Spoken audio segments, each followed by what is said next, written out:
आपको मैं रिकॉर्डिंग में कहें तो इसका फायदा ना आप दोहराएं तो इसका फायदा। मजहर इकबाल साहब का क्या कहना बताइए बस। जी जी सर, मैं यही बात कर रहा हूँ ना कि हमारे पास वो अल्फाज नहीं है कि आपका हम लोग शुक्रिया अदा कर सकें। आप मजहर भाई जितनी अच्छी जगह पे बैठे हुए हैं ना, और जिस चीज की मुझे सबसे ज्यादा तलब है वो होती है दुआएं।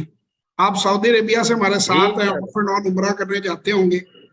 बस मेरे लिए जी दुआ जी कीजिएगा, अल्हम्दुलिल्लाह सर, पाकिस्तान के लिए दुआ कीजिएगा, और इंशाअल्लाह। अल्लाह से मेरे लिए जो सबसे बड़ी दुआ है ना, कि जब तक मैं ये काम जी कर जी रहा हूँ लोगों को सिखाने का, ज्यादा से ज्यादा इंसानों को मेरी जात से फायदा, ये मेरा मिशन है कि लोगों इंशाअल्लाह को मेरी जात से फायदा पहुंचे। इंशाअल्लाह।